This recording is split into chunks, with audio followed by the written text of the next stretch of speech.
Welcome back to Outwit, Outplay, Outcast. It's time to take a deeper look into some of the great challenge performers over the course of Survivor.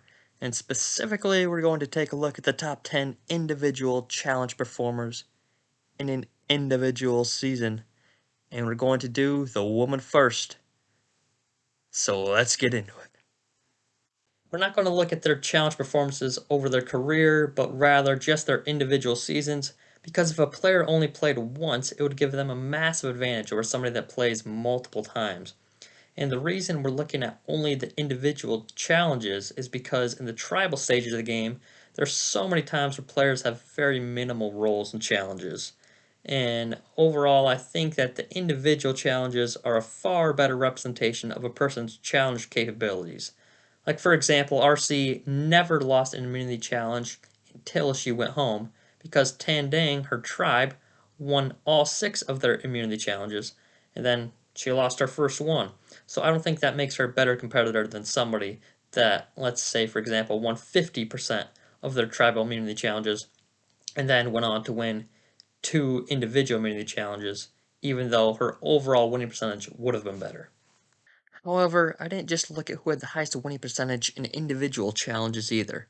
The reason for this is because winning a challenge with 12 players left in the game is far harder than winning a challenge with only 5 players left in the game. So what I did is I compared a person's winning percentage compared to what their winning percentage should have been. And the most effective way to do this was by taking a player's winning percentage minus what their winning percentage should have been. And I only included women who had won at least 3 individual challenges in a single season, because a person could technically win their first challenge and then be voted out, and they would win 50% of their individual challenges, but there's really not much to go off of there, so I said you needed to win at least 3 individual challenges. There have been some dominant challenge performers over the last 20 years, so without further ado, here are the top 10 woman challenge beasts of all time. For number 10, we have one of the 2 one-time players on this list. This takes us all the way back to the 7th season, Pearl Islands, when Dara won 3 individual challenges. She actually won 3 straight immunity challenges, with 7, 6, and 5 players remaining in the game. The first of those wins came after Burton was infamously declared the winner, only for Jeff to later realize that he had spelled liaison wrong.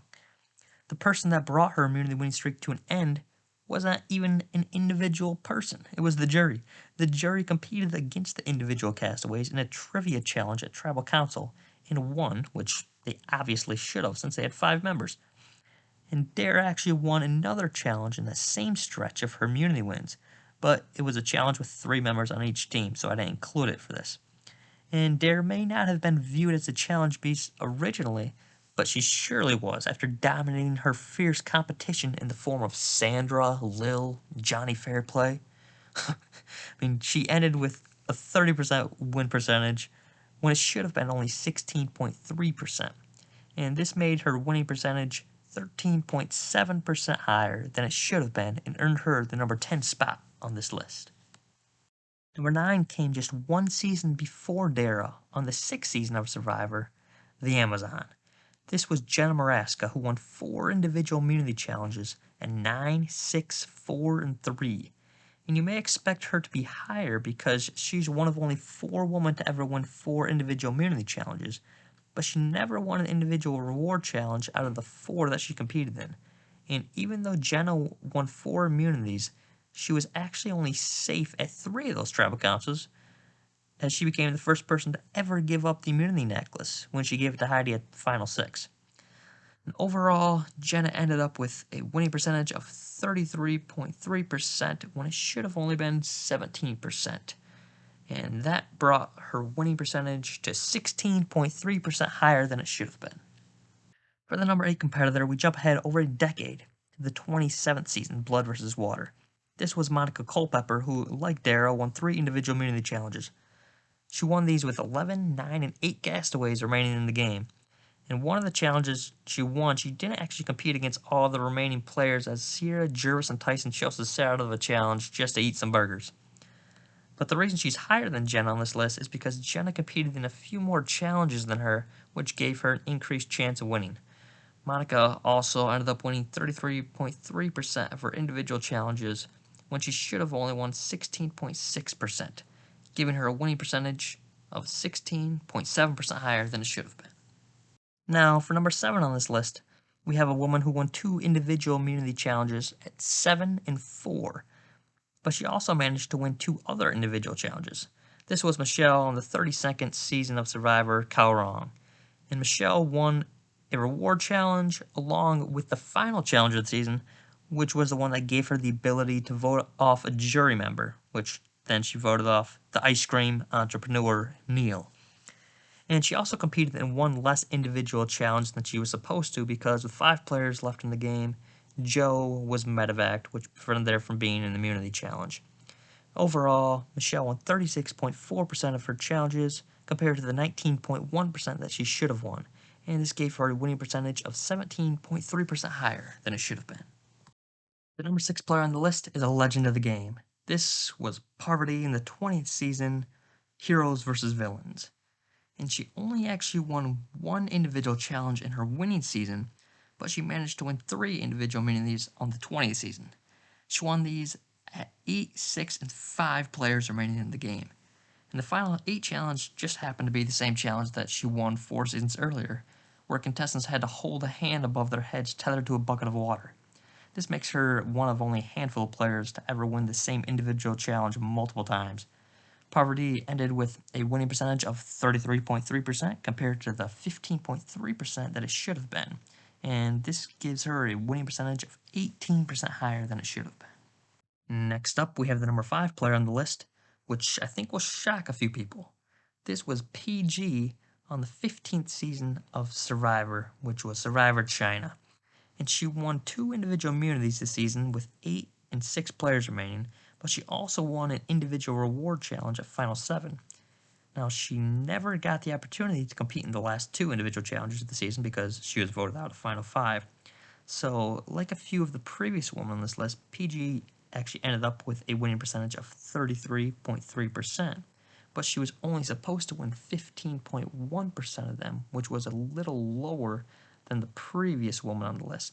So that actually put her slightly ahead of Parvati with a winning percentage of 18.2% higher than it should have been. Now, everybody from here on out won at least 4 individual immunity challenges, except for 1 player. So for the number 4 person on this list, we have to go back over a decade from PG's performance on the 15th season. In fact, we're going to drop the 5 and keep the 1. We're going all the way back to the first season, Survivor Borneo, where Kelly Wigglesworth won 4 individual immunity challenges, and she actually won all 4 of those challenges in a row from Final 6 through Final 3, making her the only woman to ever win 4 straight individual immunity challenges in a row. And Kelly also won a reward challenge in that same stretch, so she actually won 5 straight individual challenges.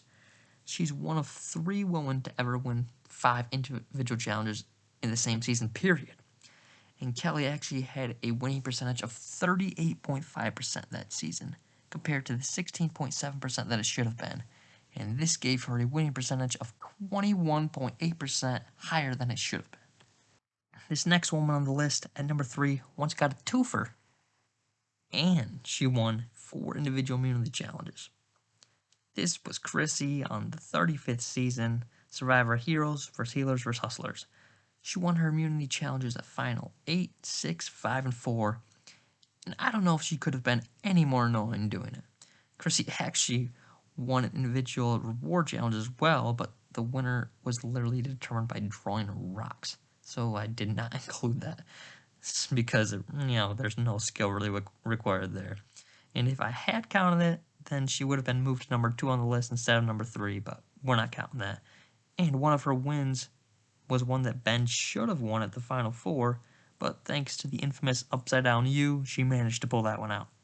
So overall, she won 40% of her challenges, when she should have won 14.3% of them, and that gave her a winning percentage of 25.7% higher than it should have been.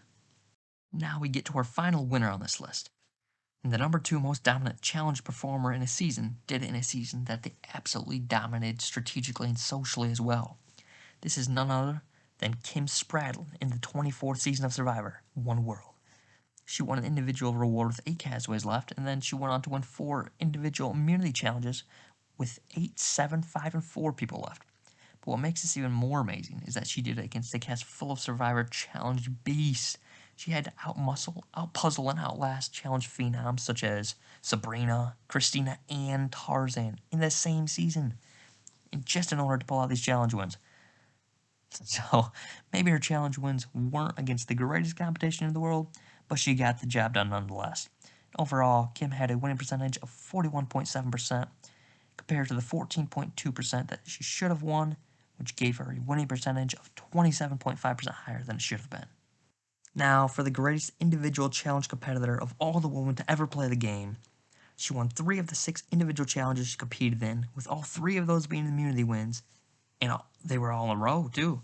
This was Tasha from the 28th season of Survivor Kageyan, and she won these with 9, 8, and 7 castaways remaining in the game. And due to her being voted out at the final 6, when she was winning these challenges, it was against a lot more people, which led her expected winning percentage to be very low compared to all the other women on this list. And she also did this against some respectable competitors in Spencer, Wu, and Tony, who eventually went on to win 4 individual immunity challenges and Winners at War. So overall, Tasha won a crazy 50% of the challenges she competed in individually, and she should have only won 12.3% of those. This means that her winning percentage was an amazing 37.7% higher than it should have been, which is over 10% higher than Kim's, who was number 2 on the list.